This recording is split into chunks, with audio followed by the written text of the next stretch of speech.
Hello friend, मैं Chandan Kumar Singh Asansol study campus में आपका स्वागत करता हूं। आज हम लोग जीके का क्लास करने जा रहे हैं जो है अंतर्राष्ट्रीय तिथि रेखा, और इसको हम लोग ट्रिक के माध्यम से करेंगे जो आपको सीधे दिमाग में घुस जाएगा एक बार में।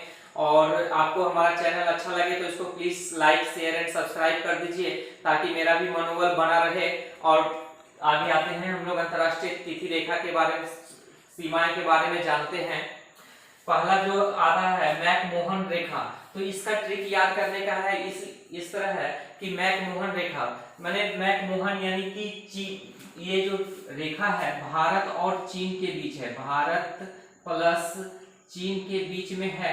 और जैसे हम लोग जानते हैं कि चीन का कोई भी सामान रहता है सस्ता दाम में रहता है और इसलिए हम लोग उसका मन को मोह लेता है, इसलिए भारत और चीन के बीच में मैकमोहन रेखा यानी कि मन को मोहने वाला। मन याद रखिएगा, इसका ट्रिक रहेगा मन को मोहने वाला। तो मन को मोहने वाला, मन को मोहने वाला कौन सा सामान हो जाता है? तो भारत और चीन। भारत और चीन मन को मोह लेता है, मतलब भारत का जितना भी भारत का जो आदमी है वे लोग सब चाइनीज माल पे जा रहे हैं क्योंकि वे सस्ता हो जाता है, सस्ता देख के चाइना का सामान सब खरीद ले रहे हैं। इसलिए इसको याद रखिएगा कि मन को मोहने वाला, तो मन को मोह लेता है भारत के आदमी को, मन को मोह लेता है कौन? तो चाइना मोह लेता है, यानी भारत और चीन के बीच कौन सा रेखा होगा? तो मैकमोहन रेखा। और मैकमोहन रेखा का निर्धारण 1914 में शिमला में की गई थी, इसको भी आप याद रखिएगा। तो मैकमोहन रेखा किसके किसके बीच है? तो भारत और चीन। मन को मोहने वाला चाइना का सामान होता है, तो मन को मोहने वाला कौन सा हो जाएगा? भारत और चीन के बीच में हो जाएगा मैकमोहन रेखा, जिसका निर्धारण 1914 में शिमला में किया गया। ठीक है, दूसरा आते हैं हम लोग, दूसरा आता है रेड क्लिफ रेखा। रेड क्लिफ रेखा या फिर 24वीं अक्षांश रेखा।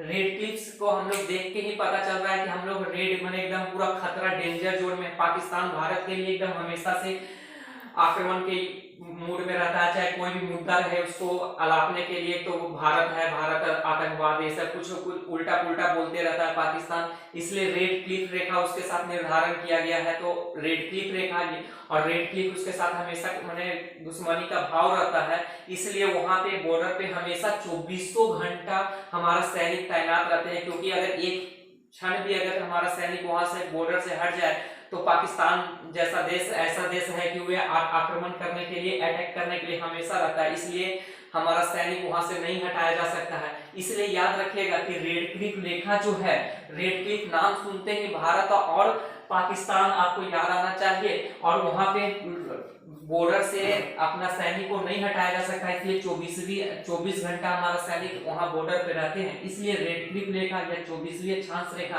किसके किसके बीच हो जाएगा? तो भारत और पाकिस्तान, भारत एवं पाकिस्तान। इस तरह से आप याद रख सकते हैं कि रेड क्लिफ रेखा किसके किसके बीच है? तो भारत और पाकिस्तान के बीच में है, भारत और पाकिस्तान के बीच में रेड क्लिफ रेखा है। इस तरह याद रखना, रेड क्लिफ जब भी देखे तो रेड क्लिफ, रेड है माने खतरा है, यानी खतरा भारत के लिए खतरा कौन है? पाकिस्तान है, तो पाकिस्तान खतरा है, तो इसलिए वहां बॉर्डर पे क्या किया है? 24 घंटा हमारा सैनिक खड़ा है, इसलिए याद रखिएगा रेड क्लिफ रेखा या 24 घंटा हमारा सैनिक खड़ा रहता है, इसलिए 24वीं अक्षांश रेखा जो भारत और पाकिस्तान के बीच है। और इसका निर्धारण 15 अगस्त 1947 को किया गया था, रेड क्लिफ के द्वारा ही किया गया था, इसको भी आप याद रखिएगा। तीसरा आता है आपका डुरंड रेखा। डुरंड रेखा जो है पहले भारत और पाकिस्तान के बीच में था, लेकिन अभी वर्तमान में ये है भारत और अफगानिस्तान के बीच में, तो इसको याद रखिएगा डुरंड रेखा किसके किसके बीच है? तो भारत एवं अफगानिस्तान के बीच में है। अभी प्रेजेंट में डुरंड रेखा भारत एवं अफगानिस्तान के बीच में है। तो डुरंड रेखा का निर्धारण 1896 में भारत और अफगानिस्तान के बीच में है। अब आते हैं हम लोग हिडनबर्ग रेखा। हिडनबर्ग रेखा, हिडनबर्ग रेखा आते हैं हिडनबर्ग रेखा। सॉरी, ये जो भारत जो था पहले था, शुरू में था भारत पाकिस्तान, अभी जो है प्रेजेंट में है पाकिस्तान अफगानिस्तान के बीच में, पाकिस्तान पाकिस्तान एवं अफगानिस्तान, अभी वर्तमान में पाकिस्तान अफगानिस्तान के बीच है। शुरू में ये था भारत और पाकिस्तान के बीच में, लेकिन अभी भारत प्रेजेंट में पाकिस्तान एवं अफगानिस्तान के बीच में है डुरंड रेखा। 1896 में इसका डुरंड के द्वारा निर्धारित किया गया था। अब फिर आते हैं हम लोग हिडनबर्ग रेखा या ऑर्डरनेस रेखा। इसको याद रखने के लिए हिडनबर्ग या ऑर्डरनेस के लिए हम लोग याद रखेंगे ट्रिक जपो। हिडनबर्ग रेखा या ऑर्डरनेस रेखा के लिए हम लोग याद रखेंगे जपो। ज से हो जाएगा आपका जर्मनी और पो से हो जाएगा आपका पोलैंड।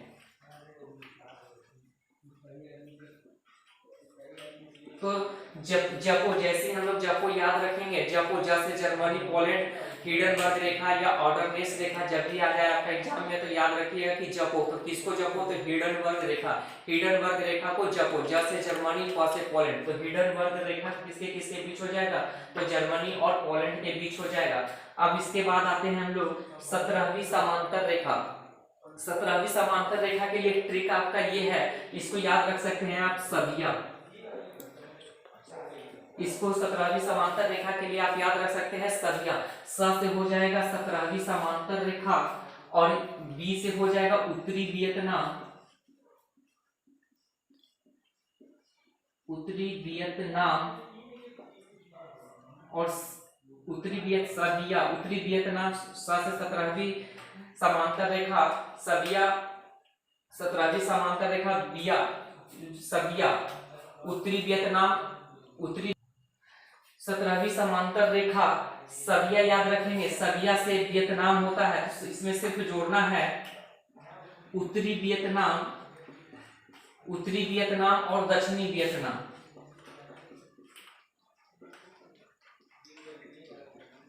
इसमें दो चीज जोड़ना है, जैसे सबिया स से हो जाएगा आपका 17वीं समांतर रेखा और बिया से हो जाएगा वियतनाम, और बीच में दो चीज जोड़ देना है, एक उत्तरी जोड़ देना है और एक दक्षिणी जोड़ देना है, यानी सबिया 17वीं समांतर रेखा सबिया। स से 17वीं समांतर रेखा बिया यानी कि वियतनाम, यानी कि उत्तरी वियतनाम और दक्षिणी वियतनाम। ये हो जाएगा आपका 17वीं समांतर रेखा का। अब आते हैं 38वीं समांतर रेखा। 38वीं समांतर रेखा को याद करने के लिए ट्रिक है आकोरी।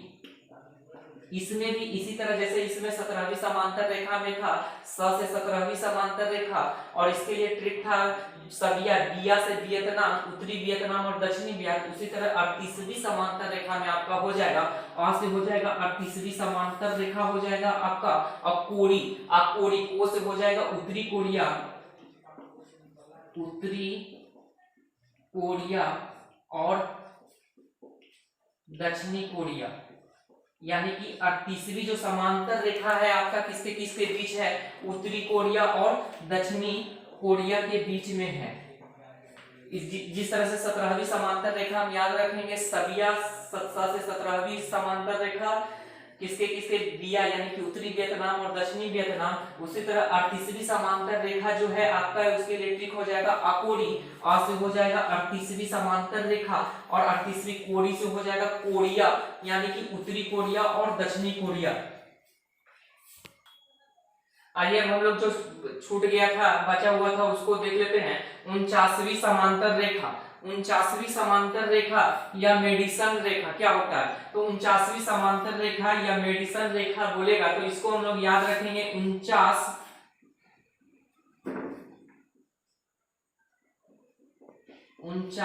आका याद रखेंगे।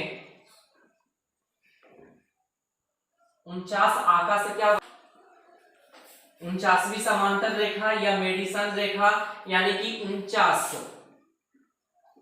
49 आका 49 कर सकते हैं, या 49वीं समांतर रेखा या 49 आका। आ से हो जाएगा अमेरिका और क से हो जाएगा कनाडा। तो 49वीं समांतर रेखा बोलेगा तो इस ट्रिक याद रखेंगे कि 49 आका, आका यानी आ से अमेरिका और क से कनाडा। 49वीं समांतर रेखा या फिर बोले आपको मेडिसन रेखा। 49वीं समांतर रेखा या फिर बोले मेडिसन रेखा तो आपका हो जाएगा 49 आका। आ से 49 से हो जाएगा 49वीं समांतर रेखा, आ से हो जाएगा अमेरिका, क से हो जाएगा कनाडा। दूसरा आते हैं हम लोग मैगिनोट रेखा या सीज फ्राइड रेखा। इसके लिए ट्रिक है मैगिनोट रेखा या सीज फ्राइड रेखा। जफरा ने फ्राइड या फ्राइड जो भी कर सकते हैं, मैगी खाया। मैगी से हो जाएगा मैगिनोट रेखा, फ्राइड से हो जाएगा मैगिनोट या फ्राइड से या सीज फ्राइड रेखा, कुछ भी बोले। तो इसके लिए ट्रिक है जफरा, ज से हो जाएगा जर्मनी और फ से हो जाएगा फ्रांस, फ्रांस जो है फ्रांस से हो जाएगा फ्रांस। तो मैगिनोट रेखा या सीज फ्राइड रेखा याद रखिएगा। जफरा ने फ्राइड मैगी खाया, जफरा ने फ्राइड मैगी खाया यानी कि जर्मनी और फ्रांस, ज से जर्मनी और फ से फ्रांस। फ्राइड यानी कि फ्राइड मैगी खाया, यानी फ्राइड यानी कि सीज फ्राइड रेखा, और मैगी यानी कि मैगिनोट रेखा। तो इससे आपको याद हो जाएगा कि मैगिनेट रेखा या सीज फ्राइड रेखा किसके किसके बीच है, तो जर्मनी और फ्रांस के बीच में है। तीसरा आते हैं ये वाला जो है हमको मेनरहीम रेखा। मेनरहीम रेखा के लिए याद रखेंगे मेरूफी, मेरूफी। मे से आपको याद हो जाएगा मेनरहीम रेखा, रू से हो जाएगा रूस, और फी से हो जाएगा, फी से वाला हो जाएगा आपको रू से रूस, और फी से हो जाएगा आपको फिनलैंड। फिर से इसको रिवाइज करवा देते हैं। 49वीं समांतर रेखा या मेडिसिन रेखा, 49 आका, आ से अमेरिका, क से कनाडा। मैगिनोट रेखा के लिए ट्रिक हो जाएगा जफरा ने फ्राइड मैगी खाया यानी जर्मनी और फ्रांस। फ्राइड यानी कि मैगी यानी कि मैगिनोट रेखा, फ्राइड यानी कि सीज फ्राइड रेखा, दोनों में से कुछ भी दे तो उसके लिए जफरा ने फ्राइड मैगी खाया जर्मनी और फ्रांस हो जाएगा। मेनरहीम रेखा यानी कि मेरूफी, मेरूफी याद रखेंगे तो आपको याद आ जाएगा कि मेरूफी रू से रूस और फी से फिनलैंड और मे से हो जाएगा मेनरहीम रेखा। इसी तरह से आप सब को है ट्रिक के माध्यम से याद रख सकते हैं। जैसे कि मैकमोहन रेखा आपको मिलेगा, मैकमोहन रेखा के लिए एक बार पूरा रिवाइज करा देते हैं। मैकमोहन रेखा के लिए आपका ट्रिक था चीन का सामान जो होता है भारत का मन मोह लेता है, तो मैकमोहन रेखा भारत एवं चीन के बीच में है। रेड क्लिफ रेखा, तो रेड क्लिफ रेखा के लिए हो जाएगा जो रेड जोन में है तो पाकिस्तान हो जाएगा, और वहां पे बॉर्डर पे हमेशा क्या रहता है, सैनिक 24 घंटा रहता है, तो भारत और पाकिस्तान के बीच हो जाएगा। डुरंड रेखा के लिए आपका पाकिस्तान और अफगानिस्तान के बीच में है। हिडनबर्ग रेखा के लिए या ऑर्डरनेस रेखा के लिए जर्मनी पोलैंड, जब को याद कर लिखे थे, जर्मनी या पोलैंड के बीच में हो जाएगा। फिर 17वीं समांतर रेखा, 17वीं समांतर रेखा के लिए आपका ट्रिक था कि सबिया, सा से हो गया 17वीं समांतर रेखा, और बिया से हो गया वियतनाम यानी उत्तरी वियतनाम और दक्षिणी वियतनाम। 38वीं समांतर रेखा के लिए हो जाएगा आपका ट्रिक अकोरी, आ से हो जाएगा 38वीं समांतर रेखा, और अकोरी को से हो जाएगा कोरिया, और कोरिया उत्तरी कोरिया इसमें जोड़ना है, उत्तरी कोरिया। जैसे सबिया 17वीं में जोड़े थे हम, उसी तरह आप अकोरी जोड़ेंगे, उत्तरी कोरिया और दक्षिणी कोरिया। 38वीं समांतर रेखा हो गया। 49वीं समांतर रेखा जो हो गया 49 आका यानी 49 आका 49वीं समांतर रेखा, तो 49वीं समांतर रेखा के लिए हो गया आ से अमेरिका, क से हो गया कनाडा। फिर 49वीं के बाद आता है मैगिनोट रेखा या सीज फ्राइड रेखा, तो जफरा ने फ्राइड मैगी खाया, मैगी यानी मैगिनोट रेखा, फ्राइड यानी सीज फ्राइड रेखा, तो जफरा ने फ्राइड मैगी खाया, ज से हो जाएगा जर्मनी और फ से हो जाएगा फ्रांस। लास्ट में आता है मेनरहीम रेखा, मेरूफी, जो आपका रूस और फिनलैंड है। एक बार उसको आप घर में रिवाइज कर लीजिएगा और इस ट्रिक से पढ़ लीजिएगा तो आपका सीधे दिमाग में चल जाएगा। और आपको हमारा वीडियो अच्छा लग रहा है तो लाइक शेयर एंड सब्सक्राइब कर लें, लेकिन एक बार घर में जरूर इसको पढ़ लीजिएगा ताकि मेरा ट्रिक आपको अच्छा से इसको लिख के कॉपी में एक बार पढ़ लीजिएगा तो आपको सीधा दिमाग में घुस जाएगा। थैंक यू, धन्यवाद।